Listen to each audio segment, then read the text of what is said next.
iphethe inkosi enkulu yasebuhleni bamaNazaretha. Lokho qepha mkwenu uMaNazaretha umfana wakwaKhumalo eMnambithi. Ukwathi makufika uMnazaretha emzini wakwaKhumalo. Kwathiwa unkonzenhle uvela enkosini. Ufunde ujeli. MaNazaretha ithi inyanga yezulu. Umthetho ohlaba usumdala eminye ihlaba isamila. Uthi bengikhuluma nobaba nobhuti. Bathi kimi bayosondela kanjani kimi uma mina ngayigqoka ingubo yami yesonto.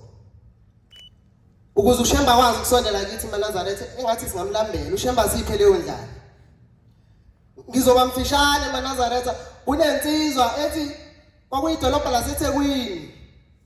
Lensizwa ithi mayihamba kulezi yadalade enkulu kangaka bese ibona intombi.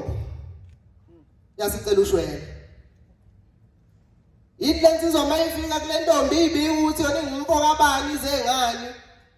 Ithi le ntombi ngiyakuzwa lokho kusho kodwa ekhanda lakho mase zibovu kangaka inwele. Lensizwa ngikhuluma ngayo lokuhamba maNazaretha. Ithi hayi into engalungiseka leyo. Yangena esaluni yaphuma limnyama cobezela ikhanda. Yabuyela entombini nesithu sayo sisihle simnyama. Ithi mntana omuntu ngikubonile ngathatheka kuzwe lokho engifika nakho kuwe ithi le ntombi ayingeke sasikhulu lesithu sakho lesi. Ithi awuthi ukuphungula phela kancane ushayela lapha eceleni. Ithi nabagonda amakhanda bewazi ungeze emaceleni ngenhloso sokuphula umthetho. Ithi lensizwa ngoba yayisifungile ukuthi le ntombi iyozini ikuqu. Yangena futhi esaluni yaphuma izungezile ikhanda eceleni. Mayibuyela kule ntombi ithi hawu wena wafika kimi uthi uyiNazaretha kodwa namhlanje wena usukwazi ukugunda ikhanda. Izaga 1:10 ndodana yami uma izona zibuye ngawungavumi. Ngoba lapha sihamba khona akupheli ukuba yiNazaretha kusinto part time. Iyinto efull time umshado ongasoze waphela esawenzayo. Mhla singene emanzi singagiba futhi ngekhanza abazali. Basikhulisile basibonisa uNazaretha.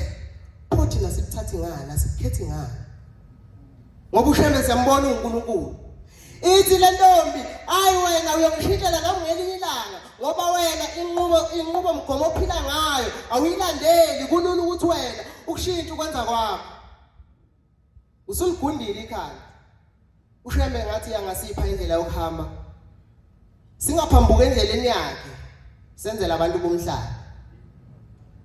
Kungabi lula kithi ukuthi sivele sikhohlwe imiyalelo kaShembe ngoba lezi skilo maNazaretha angeke ngisho ukuthi libi kodwa uShembe mncinyane ngangiqala mina ukufika endaweni labangamazi khona uShembe ngake ngathunywa lapha esikoleni kuthiwa ngiyofuna ibhasi mangifika ngichaza ukuthi ngiyaphi siyehleli niyokwenzani siye esontweni isontweni lelo ZCC ngithi not ZCC bathi liphi pho ngithi mina kaShembe abathamaka amoto base bechazelana ngalolo limi ngangithunyiwe ngiyofuna into yokuhamba ngayithola sengichaza ukuthi akubuhlungu ukuhamba ngenyawo ebusika kodwa ngoba uNazaretha amaNazaretha akunaso isikhathi ukuthi ngalesikhathi uyiNazaretha akukho umzuzu ukuthi hayi manje ke ngumjidi makhosana samaNazaretha noma ikuphi noma uthi awubonwa uShembe usuke khona ekubona ngithi wena uyiNazaretha uShembe uphila ngaphakathi kuwe futhi wena mawungasayigqoka ingubo yakho uShembe uzosondela kanjani kuwe mhla kufika ivunguvungu uwedwa uzombiza kanjani kuwe sondele akuzwe uma engaphili kuwe ngaphakathi lo mntwana waphuma naye emanzini wondliwa yini ngoba kahle ukudla kanye nawe uzimthandazo wena evikini wazi ukuthi uNazaretha ungena kanye egazini isawatha kuphela nakhona kwake ukubanda ngesabatha ayizibamba online sekwafika izinto za online uShembe ngathi angasikhumbula inkosi ibusise nikuzweni amen.